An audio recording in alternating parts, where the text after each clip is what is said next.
Hello అండి. అందరూ ఎలా ఉన్నారు? నేనైతే చాలా బాగున్నాను. మీరు కూడా ఎలా ఉన్నారో కామెంట్ సెక్షన్‌లో కామెంట్ చేయండి.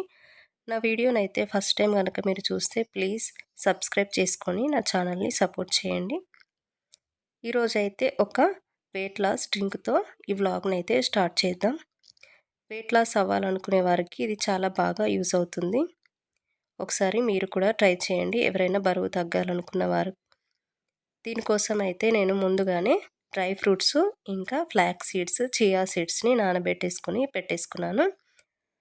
వీటిని ఒక 2-3 అవర్స్ అయినా మనము నానబెట్టేసుకోవాలి. ఇందులో కొన్ని ఓట్స్‌ని తీసేసుకోండి. ఒక 2 టీ స్పూన్స్ వరకు వేసుకోవాలి. ఇప్పుడు ఇందులో కొన్ని పాలు ఇంకా బనానాని వేసేసుకొని మనము గ్రైండ్ చేసేసుకోవడమే. మీరు బనానా ప్లేస్‌లో ఆపిల్‌ని కూడా వేసేసుకోవచ్చు. మీ దగ్గర ఏ ఫ్రూట్ ఉంటే ఆ ఫ్రూట్‌ని యాడ్ చేసుకోండి. కొద్దిగా పాలను వేసేసుకొని మీరు గ్రైండ్ చేసేసుకోండి. ఇది మనము నైట్ డిన్నర్‌కి బదులుగా ఈ డ్రింక్‌ని తీసుకుంటే ఈజీగా వెయిట్ లాస్ అవ్వచ్చు. ఇది చాలా బాగా యూజ్ అవుతుందండి. తప్పకుండా ఎవరైనా వెయిట్ లాస్ అవ్వాలనుకునేవారు ట్రై చేయండి ఈ డ్రింక్‌ని. మీరు ఈజీగా వెయిట్ లాస్ అవుతారు. దీనినైతే మిక్సీ పట్టేసుకున్నాను. ఇప్పుడు ఇందులో షుగర్ ఏమీ వేయకుండా కొంచెం హనీ యాడ్ చేసుకోండి. నేనైతే ఒక 2 టీ స్పూన్స్ వరకు హనీని వేసుకుంటున్నాను. ఇప్పుడు దీనిని మనము ఫ్రిడ్జ్‌లో పెట్టేసుకోవాలి. ఇలా డైరెక్ట్‌గా తాగితే అంత టేస్టీగా ఉండదు. అందుకే మనము ఫ్రిడ్జ్‌లో పెట్టేసుకోవాలి. ఇప్పుడైతే నేను నెక్స్ట్ ఫ్రూట్ సలాడ్ చేద్దామని అయితే పాలని వేడి చేసుకుంటున్నాను. సమ్మర్ వచ్చేసింది కదండి. ఏదో ఒకటి చల్లగా తినాలనిపిస్తుంది. జ్యూస్‌లైనా ఇలాంటి సలాడ్స్ అయినా ఇష్టంగా తింటారు. ఈ పాలనైతే మనము ఒక పొంగు వచ్చేంత వరకు మరిగించుకోవాలి. ఫ్రూట్ సలాడ్‌ని చాలా ఈజీగా చేసేసుకోవచ్చు. సో నేను దాన్ని కంప్లీట్‌గా ఏం చూపియట్లేదు ఈ వీడియోలో. ఇది ఎవరికైనా ఈజీగా చేసేసుకోవచ్చు.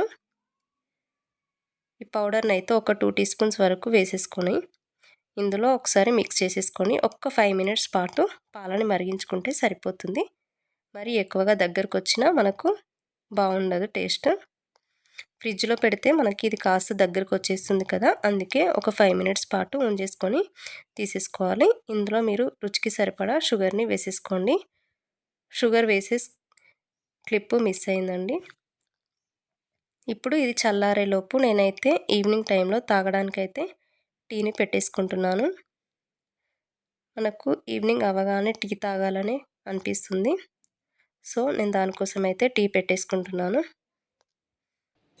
మీలో ఎంతమందికి ఇష్టం ఈవినింగ్ టైంలో టీ తాగడం కామెంట్ చేయండి. టీ అయితే పెట్టేసుకున్నాను.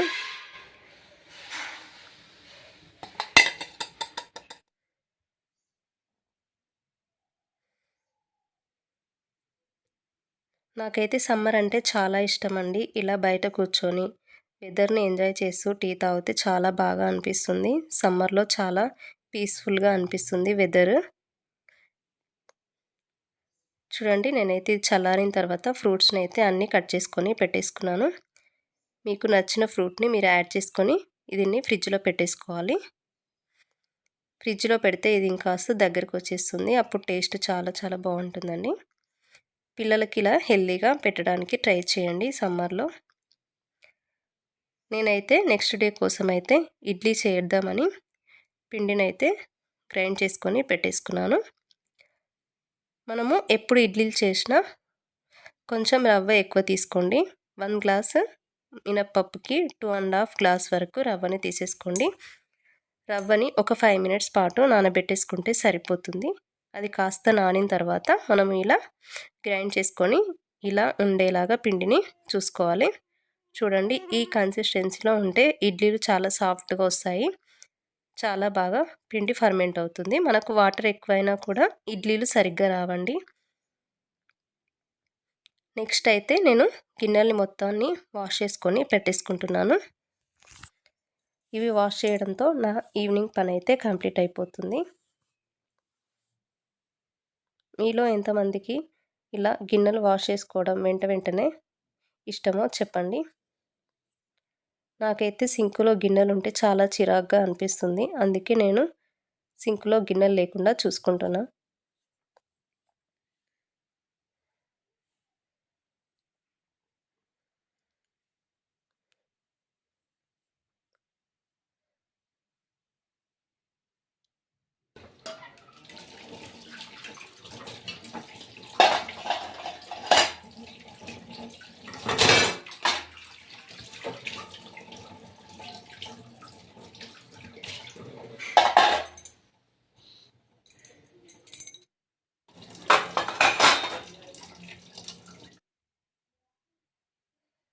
ఈవినింగ్ పనైతే కంప్లీట్ అయిపోయిందండి. కిచెన్ అయితే నీట్‌గా సర్దుకొని పెట్టేసుకున్నాను.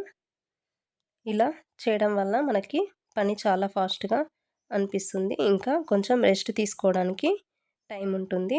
ఇంతటితో నా వ్లాగ్ అయితే కంప్లీట్ అయిందండి. ఈ వీడియో గనుక మీకు నచ్చితే ప్లీజ్ లైక్ చేయండి. సబ్స్క్రైబ్ చేసుకోండి.